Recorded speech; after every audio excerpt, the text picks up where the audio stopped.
여러분, 혹시 인생에서 정말 예상치 못한 순간을 맞이해 본 적이 있으신가요? 저는 지금부터 제가 직접 겪은 믿기 어려운 실화를 들려드리려고 해요. 호주에서 한국으로 여행을 떠났다가 전혀 생각지도 못한 곳에서 아이를 낳게 된 이야기인데요. 정말 영화보다 더 극적인 일들이 펼쳐졌거든요. 사실 처음에 이 이야기를 누군가에게 말하면 다들 믿지 않았어요. 임신 35주 차에 새 아이를 데리고 한국으로 여행을 간다는 것부터가 말이 안 된다고 하더라고요. 하지만 때로는 인생이 우리에게 가장 예상치 못한 선물을 주잖아요. 저에게는 그 선물이 바로 한국이었어요. 여러분들도 아마 여행을 계획할 때 완벽하게 준비하려고 하실 텐데요. 저의 경우는 정말 달랐어요. 모든 게 계획과 달리 흘러갔지만 오히려 그래서 더욱 특별한 경험이 되었거든요. 특히 한국 사람들의 따뜻한 마음과 놀라운 의료 시스템을 직접 체험하게 되면서 한국에 대한 제 인식이 완전히 바뀌었어요. 아마 여러분 중에도 혼자만의 시간이 간절했던 적이 있으실 거예요. 특히 육아에 지친 엄마들이라면 더욱 공감하실 것 같은데요. 저도 그런 마음으로 시작한 여행이었어요. 그런데 그 여행이 제 인생에서 가장 잊을 수 없는 순간들을 만들어주었답니다. 지금부터 들려드릴 이야기는 단순한 여행기가 아니에요. 한 외국인이 한국에서 경험한 진정한 공동체 정신과 사랑에 관한 이야기거든요. 때로는 언어가 통하지 않아도 마음은 통할 수 있다는 걸. 그리고 진정한 배려와 관심이 어떤 기적을 만들어낼 수 있는지를 보여주는 이야기예요. 여러분도 이 이야기를 들으시면서 한국이라는 나라에 대해 새롭게 생각해 보시게 될 거예요. 그리고 혹시 지금 어려운 상황에 처해 계신 분들이 있다면 세상에는 정말 따뜻한 사람들이 많다는 걸 느끼실 수 있을 거라고 믿어요. 잠깐 여러분 그거 아세요? 여러분의 구독, 좋아요, 알림 설정은 저에게 가장 큰 힘이 됩니다. 클릭 한 번으로 제게 큰 힘을 주시길 바라요. 안녕하세요. 저는 엘리사 윌슨이에요. 호주 퀸즐랜드주 브리즈번에서 차로 2시간 떨어진 작은 마을 카룬드라에서 살고 있습니다. 이곳은 정말 조용한 시골이에요. 집 앞마당에서 캥거루를 볼 수 있고 밤이면 별이 쏟아져 내릴 것 같은 그런 곳이죠. 저는 여기서 요가 스튜디오를 운영하고 있어요. 스튜디오 이름은 선샤인 요가인데 정말 햇살이 잘 드는 곳에 자리 잡고 있거든요. 남편 마이클은 IT 엔지니어예요. 평소엔 재택근무를 주로 하는데 가끔 해외 프로젝트로 출장을 나가곤 합니다. 저희에겐 새 아이가 있어요. 첫째 올리비아는 12살, 둘째 루카스는 9살, 막내 소피아는 5살이에요. 아이들은 모두 집에서 홈스쿨링으로 교육하고 있어요. 이 한적한 시골에서 자연과 함께 자라는 게 좋다고 생각했거든요. 사실 저는 원래 시드니에서 회계사로 일했었어요. 그런데 첫째를 낳고 나서 삶이 완전히 바뀌었죠. 도시의 바쁜 생활이 저와 맞지 않는다는 걸 깨달았고 요가와 명상에 깊이 빠져들게 되었어요. 그래서 과감히 직장을 그만두고 요가 강사 자격증을 땄습니다. 처음엔 남편이 걱정했지만 지금은 제 선택을 전폭적으로 지지해주고 있어요. 카룬드라로 이주한 건 셋째 소피아를 임신했을 때예요. 브리즈번 근교의 이 작은 마을에 정착하면서 요가 스튜디오를 열었는데 생각보다 많은 분들이 찾아주셨어요. 특히 스트레스에 지친 도시 사람들이 주말마다 힐링을 위해 오시곤 했죠. 그 중에는 한국분들도 꽤 계셨어요. 제가 한국에 관심을 갖게 된 건 바로 이 한국인 수강생들 덕분이었어요. 특히 김미나 씨라는 분이 계셨는데 이분이 정말 인상 깊었어요. 미나 씨는 브리즈번에서 간호사로 일하시는 분이었는데 주말마다 저희 스튜디오에 오셔서 요가를 하셨거든요. 처음엔 영어가 서툴러서 의사소통이 어려웠지만 시간이 지나면서 정말 가까워졌어요. 미나 씨가 어느 날 고향 이야기를 해주셨어요. 전라북도 순창이라는 작은 군이라고 하더라고요. 고추장으로 유명한 곳이라고 하면서 정말 조용하고 아름다운 시골이라고 자랑하셨어요. 특히 한옥 체험 프로그램이 있다고 하시면서 제가 좋아할 만한 곳이라고 추천해 주셨죠. 그때 미나 씨가 보여준 사진들이 정말 인상적이었어요. 기와지붕과 마당, 그리고 평화로운 자연 풍경들이요. 임신 초기부터 저는 계속 피곤하고 스트레스를 많이 받았어요. 새 아이를 키우면서 4번째 임신까지 하니까 몸도 마음도 지쳐 있었죠. 그런데 올해 초 남편이 갑자기 한국으로 석 달간 출장을 가게 되었어요. 삼성전자와 함께하는 프로젝트 때문이었는데 처음엔 정말 막막했어요. 혼자서 새 아이를 돌보면서 임신까지 해야 한다니까요. 그런데 어느 날 문득 미나 씨가 했던 순창 이야기가 떠올랐어요. 그리고 이상한 생각이 들기 시작했죠. 남편도 한국에 있는데 나도 한국에 가면 어떨까? 처음엔 정말 말도 안 되는 생각이라고 여겼어요. 임신 35주 차에 새 아이를 데리고 해외여행을 간다는 게 말이 되나 싶었거든요. 하지만 계속 그 생각이 머릿속에서 떠나지 않았어요. 특히 밤에 아이들을 재우고 나서 혼자 있을 때면 더욱 간절해졌죠. 저는 원래 자연 속에서 명상하고 치유받는 걸 정말 좋아해요. 호주의 넓은 들판도 좋지만 한국의 전통적인 아름다움 속에서 마지막 임신 기간을 보내고 싶다는 마음이 강해졌어요. 가족들과 친구들에게 이 계획을 말했을 때 반응은 정말 극과 극이었어요. 너 지금 제정신이야? 넷째 만삭의 새아이 데리고 한국을 간다고? 제 절친한 친구 레이첼이 정말 걱정스러운 표정으로 말했어요. 어머니는 아예 화를 내시면서 절대 안 된다고 하셨고요. 하지만 저에겐 확신이 있었어요. 3번의 출산 경험상 저는 항상 예정일을 넘겨서 출산했거든요. 첫째는 일주일, 둘째는 열흘, 셋째는 거의 2주일을 넘겼어요. 그래서 예정일이 아직 한 달 넘게 남은 상황에서 갑작스럽게 출산할 가능성은 낮다고 생각했죠. 병원에 가서 담당 의사 선생님과 상담했어요. 처음엔 선생님도 놀라셨지만 제 상태를 꼼꼼히 검사해 보신 후에 여행이 가능하다는 소견서를 써주셨어요. 물론 만약의 사태에 대비해서 한국의 의료시설에 대한 정보도 미리 알아보라고 조언해 주셨고요. 마침내 결심을 굳혔어요. 남편 마이클도 처음엔 걱정했지만 제 의지가 확고한 걸 보고 지지해 주기로 했어요. 아이들은 오히려 신나했죠. 특히 올리비아는 케이팝을 좋아해서 한국에 가는 걸 정말 기대했어요. 루카스와 소피아도 새로운 나라를 구경할 수 있다며 좋아했고요. 출발 전날 밤, 저는 정말 설렜어요. 동시에 약간의 불안감도 있었지만 이번 여행이 제게 주는 마지막 휴식이자 특별한 선물이라는 생각이 들었어요. 4번째 아이를 낳고 나면 당분간은 여행할 엄두도 못 낼 테니까요. 인천공항에 도착했을 때의 그 기분을 어떻게 표현할까요? 아이들은 피곤해했지만 저는 묘하게 에너지가 넘쳤어요. 13시간의 긴 비행이었는데도 불구하고 한국 땅을 밟는 순간 뭔가 특별한 느낌이 들었어요. 공항에서 마이클이 마중 나와 있었는데 한 달 만에 보는 남편의 얼굴이 정말 반가웠죠. 서울에서 일주일을 지내면서 아이들과 함께 여러 곳을 구경했어요. 경복궁에서 한복을 입고 사진을 찍었는데 소피아가 정말 좋아했어요. 작은 치마 저고리를 입고 공주가 된 것처럼 뛰어다니더라고요. 올리비아는 명동에서 케이팝 굿즈를 사는데 정신이 없었고 루카스는 한국의 빠른 인터넷 속도에 감탄했어요. 하지만 제가 정말 가고 싶었던 곳은 따로 있었어요. 바로 순창이었죠.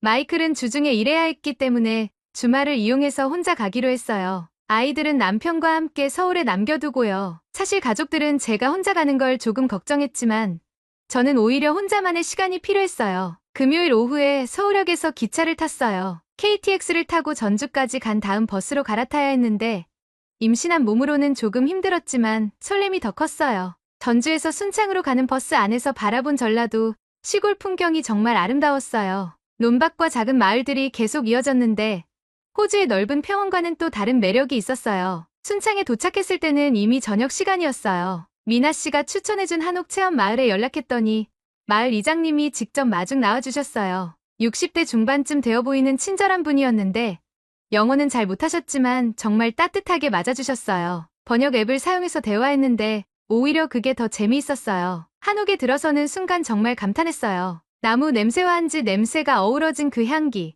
그리고 마루에 앉아서 바라본 작은 마당의 풍경이 마음을 평온하게 만들어주었어요. 방에는 온돌이 깔려 있었는데 따뜻한 바닥이 임신한 몸에 정말 좋았어요. 첫날 밤은 정말 깊게 잠들었어요. 도시의 소음에 익숙해진 귀에 시골의 고요함이 처음엔 어색했지만 곧 그 평화로움에 빠져들었죠. 새벽에 일어나서 마당에서 요가를 했는데 기와 지붕 위로 떠오르는 해를 보면서 하는 요가는 정말 특별했어요. 마을 할머니들이 정말 친절하셨어요. 아침에 된장국을 끓여서 가져다 주시고 임신부라고 하니까 미역국도 따로 만들어주셨어요. 언어는 통하지 않았지만 마음은 통했어요. 할머니들이 제 배를 쓰다듬으면서 뭔가 축복의 말씀을 해주시는데 번역이 안 되어도 그 마음이 느껴졌어요. 이틀째 되는 날에는 마을 둘러보기를 했어요. 고추장 박물관도 가보고 장독대가 즐비한 전통 마을도 구경했어요. 특히 장독대 사이를 걸으면서 햇볕을 받는 게 정말 좋았어요. 임신 중에는 적당한 햇볕이 좋다고 하는데 순창의 따뜻한 햇살이 정말 기분 좋게 해주었어요. 오후에는 인근 강가에서 산책을 했어요. 섬진강 지류라고 하던데 물이 정말 맑고 잔잔했어요. 강변에 앉아서 명상을 하는데 물소리와 새소리가 자연스럽게 어우러져서 마음이 정말 평화로워졌어요. 이런 순간을 위해서 여기까지 온 거구나 싶었죠. 저녁에는 마을 회관에서 작은 모임이 있었어요. 마을 분들이 외국인 손님을 위해서 특별히 마련해주신 자리였는데 전통 음식도 맛보고 마을의 역사 이야기도 들을 수 있었어요. 젊은 이장님 아들분이 통역을 도와주셨는데 순창이 고추장으로만 유명한 게 아니라 예로부터 선비들이 많이 살았던 고장이라고 설명해 주셨어요. 셋째 날 아침, 정말 완벽한 하루가 시작될 것 같았어요. 날씨도 좋았고 몸 상태도 괜찮았거든요. 아침 요가를 하고 할머니가 해주신 아침밥을 먹은 후에 마을 뒷산을 오르기로 했어요. 그리 높지 않은 산이라서 임신부도 충분히 올라갈 수 있다고 하더라고요. 산길을 천천히 올라가면서 여러 생각이 들었어요. 이번이 마지막 혼자만의 여행이 될 거라는 생각. 그리고 네 번째 아이에 대한 기대감도 있었고요. 정상 근처에 작은 정자가 있었는데 거기 앉아서 마을 전체를 내려다보니까 정말 감동적이었어요. 이 평화로운 마을에서 며칠을 보낸다는 게 꿈만 같았어요. 오후에는 한옥으로 돌아와서 휴식을 취했어요. 마루에 누워서 책을 읽으면서 여유로운 시간을 보냈는데 뱃속의 아기도 조용했어요. 평소보다 훨씬 안정적인 느낌이었죠. 저녁에는 마을분들과 함께 전통차를 마시면서 담소를 나눴어요. 그런데 그날 밤 잠자리에 들기 전에 이상한 느낌이 들기 시작했어요. 아랫배가 조금 아프다는 생각이 들었는데 처음엔 너무 많이 걸어서 그런가 보다 했어요. 평소에도 임신 후기에는 가끔 이런 통증이 있었거든요. 그래서 따뜻한 물로 샤워를 하고 일찍 잠자리에 들었어요. 한밤중에 깼는데 통증이 더 심해져 있었어요. 시계를 보니까 새벽 1시쯤이었는데 이상하게 통증이 주기적으로 오는 것 같았어요. 처음엔 브렉스턴 힉스 수축이겠지 싶어서 진정하려고 노력했지만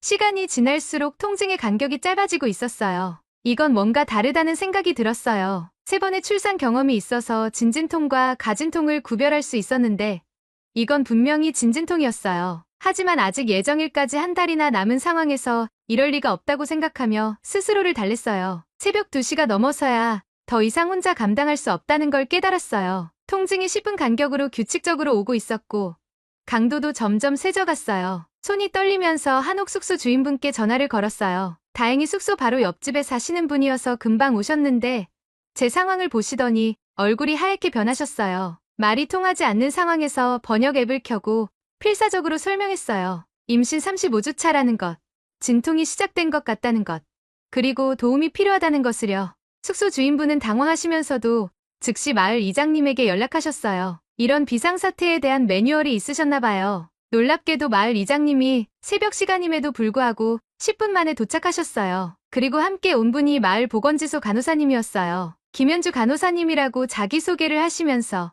영어로 차근차근 제 상태를 확인해 주셨어요. 시골 보건지소 간호사님이 영어를 이렇게 잘하실 줄은 정말 몰랐어요. 간호사님이 제 맥박과 혈압을 재고 배를 만져보시더니 심각한 표정을 지으셨어요. 그리고 이장님과 빠른 한국말로 뭔가 논의하신 후에 저에게 말씀하셨어요. 보건지소로 가서 정확한 진단을 받아보자고 하시면서 응급 상황에 대비해서 구급차도 대기시켜 놓겠다고 하셨어요. 한밤중에 보건지소로 이동하는 것도 정말 신기한 경험이었어요. 마을 청년회 회장님이 직접 운전해 주셨는데 운전하면서도 계속 괜찮으시냐고 물어보셨어요. 차 안에서도 통증이 계속 왔지만 이상하게 불안감보다는 안정감이 더 컸어요. 이 작은 마을 사람들이 이렇게까지 저를 도와주고 있다는 게 정말 감동적이었거든요. 보건지소에 도착했을 때 이미 모든 준비가 되어 있었어요. 불이 환하게 켜져 있었고 의료진들이 대기하고 계셨어요. 나중에 알게 된 건데 순창군 보건소장님까지 직접 오셨더라고요. 외국인 산모의 응급 상황이라는 보고를 받고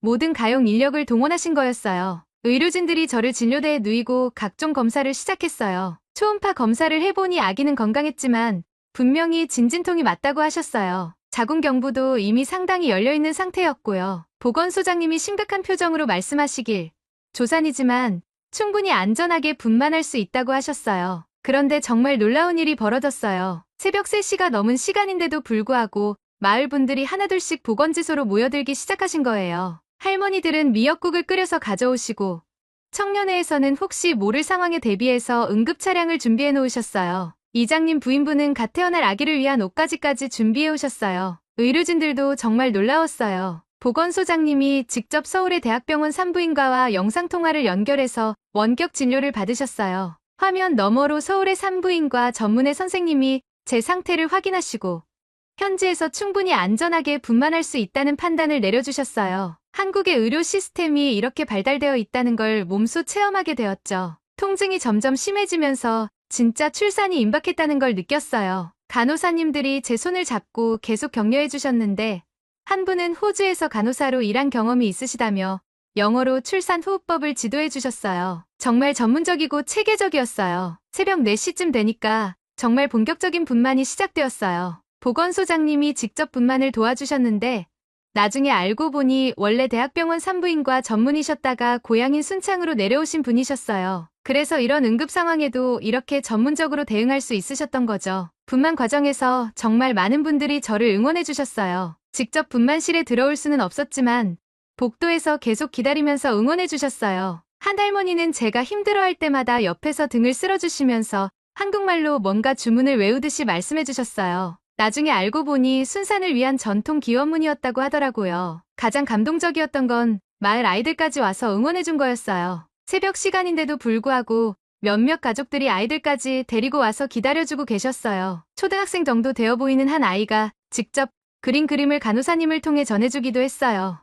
아기와 엄마가 함께 웃고 있는 그림이었는데 정말 마음이 따뜻해졌어요. 진통이 가장 심할 때 저는 평소에 연습했던 요가 호흡법을 사용했어요. 깊고 천천히 숨을 들이마시고 내쉬면서 마음을 평정하려고 노력했죠. 간호사님들도 제가 호흡을 잘 조절하는 걸 보시고 놀라워하셨어요. 요가 강사라고 말씀드리니까 더욱 감탄하시더라고요. 드디어 아기 머리가 나오기 시작했어요. 보건소장님이 차분한 목소리로 계속 진행 상황을 알려주셨고 간호사님들은 제가 힘을 잘 줄 수 있도록 도와주셨어요. 정말 팀워크가 훌륭했어요. 이런 작은 시골 보건지소에서 이렇게 전문적인 의료 서비스를 받을 수 있다는 게 정말 놀라웠어요. 마침내 새벽 5시 28분, 제 네 번째 아이가 세상에 나왔어요. 첫 울음소리를 들었을 때 정말 눈물이 쏟아졌어요. 건강한 여자아이였고 체중은 2.8kg이었어요. 조사 나치고는 꽤 건강한 상태였어요. 보건소장님이 웃으시면서 정말 건강한 아기라고 말씀해 주셨을 때 안도의 한숨이 나왔어요.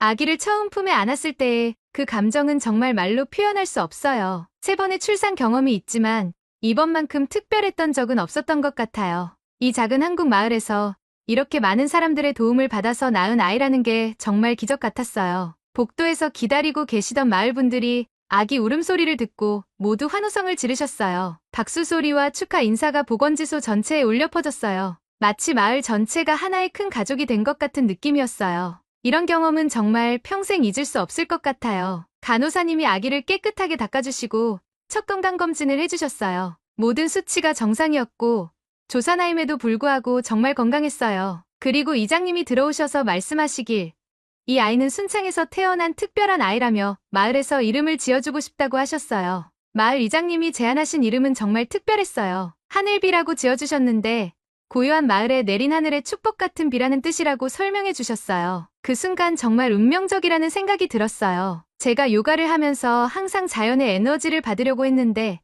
이 아이는 정말로 한국의 자연 속에서 하늘의 축복을 받고 태어난 것 같았거든요. 서울에 있던 마이클에게 급히 연락했어요. 새벽 6시쯤이었는데 전화를 받은 마이클이 처음엔 농담인 줄 알았대요. 하지만 제 목소리를 듣고 진짜라는 걸 깨달았을 때 정말 놀라면서도 걱정했어요. 즉시 아이들과 함께 순창으로 내려오겠다고 했지만 저는 괜찮다고 말렸어요. 하늘비와 제가 모두 건강하고 마을 분들이 정말 잘 돌봐주고 계신다고 안심시켰죠. 출산 후 회복실에서 지낸 시간도 정말 특별했어요. 마을 할머니들이 돌아가면서 미역국을 끓여다 주셨는데 각자 집안의 비법이 담긴 미역국이라고 자랑하시더라고요. 김할머니가 가져다 주신 미역국은 들깨가 들어가서 고소했고 박할머니 미역국은 소고기가 많이 들어가서 국물이 진했어요. 정말 사랑이 가득 담긴 음식들이었어요. 놀라운 건 순창군청에서도 연락이 왔다는 거였어요. 군수님이 직접 축하 메시지를 보내주시면서 하늘비가 순창의 명예의 시민이 되었다고 말씀해 주셨어요. 그리고 매년 하늘비의 생일마다 순창으로 초대해서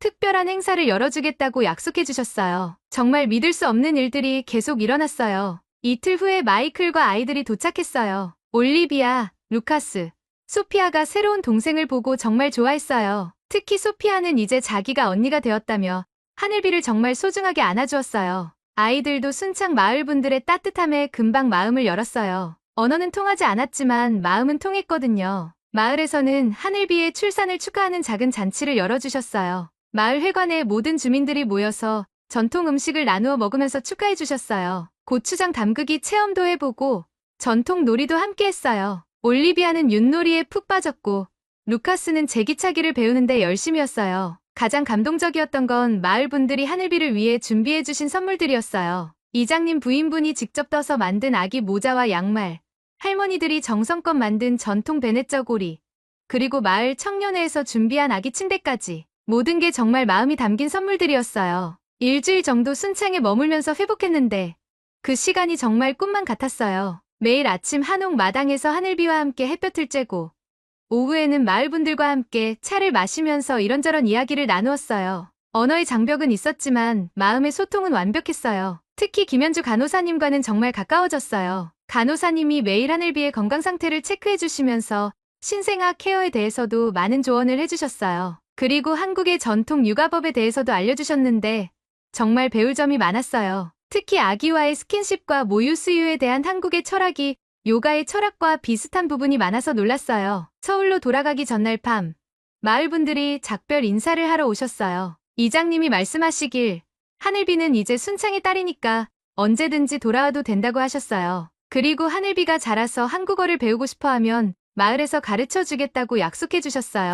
호주로 돌아간 후에도 순창과의 인연은 계속 이어졌어요. 마을분들과 카카오톡으로 연락을 주고받으면서 하늘비의 성장 과정을 공유했어요. 할머니들은 하늘비 사진을 보실 때마다 정말 좋아하셨고 간호사님은 육아 상담을 계속 도와주셨어요. 하늘비가 100일이 되었을 때 정말 특별한 일이 있었어요. 순창에서 100일상을 차려서 사진으로 보내주신 거예요. 마을 회관에 작은 100일상을 차리고 모든 주민들이 하늘비의 100일을 축하해주셨어요. 정말 멀리 떨어져 있어도 마음은 하나라는 걸 느꼈어요. 제 요가 스튜디오에서도 하늘비의 이야기는 유명해졌어요. 수강생들이 이 놀라운 출산 이야기를 듣고 정말 감동했다며 한국에 대한 관심이 많이 생겼다고 하더라고요. 그래서 저는 한국의 전통 명상법과 호흡법을 요가 수업에 접목하기 시작했어요. 1년 후 약속대로 다시 순창을 찾았어요. 하늘비의 첫 생일을 순창에서 맞이하기 위해서였죠. 마을분들이 정말 성대한 돌잔치를 준비해 주셨어요. 전통 돌상을 차려주시고 하늘비가 돌잡이를 할 수 있게 해주셨어요. 하늘비는 붓을 잡았는데 할머니들이 공부 잘하는 아이가 될 거라며 정말 좋아하셨어요. 그날 마을 회관에서 제가 준비한 작은 발표를 했어요. 순창에서의 경험과 하늘비의 이야기를 영어와 서툰 한국어를 섞어가며 말씀드렸는데 마을분들이 정말 감동해하셨어요. 그리고 저도 이 경험을 통해서 진정한 공동체의 의미를 배웠다고 말씀드렸어요. 이제 하늘비는 2살이 되었고 한국어 단어도 몇 개 할 수 있어요. 할머니, 고마워요. 사랑해요 같은 단어들을 배웠는데 순창 할머니들과 영상통화할 때마다 써먹고 있어요. 올리비아도 한국어를 배우기 시작했고 저희 가족 모두 한국이 제 제2의 고향이라고 생각하고 있어요. 지금도 순창의 사계절 사진들을 받아보면서 마음이 따뜻해져요. 하늘비가 태어난 그 한옥과 마을 풍경들을 보면 정말 꿈같았던 그 시간들이 떠올라요. 한국은 단순히 여행지가 아니라 저희 가족에게 새로운 생명을 선물해준 은혜의 땅이에요. 그리고 순창은 하늘비의 영원한 고향이 될 거예요. 오늘의 이야기는 여기까지입니다. 오늘의 사연이 마음에 드셨다면 구독, 좋아요 부탁드리겠습니다. 소중한 시간 긴 이야기 끝까지 들어주셔서 진심으로 감사합니다. 앞으로도 더 좋은 사연으로 여러분을 찾아오겠습니다. 시청해주셔서 감사합니다. 시청해주셔서 감사합니다. 시청해주셔서 감사합니다.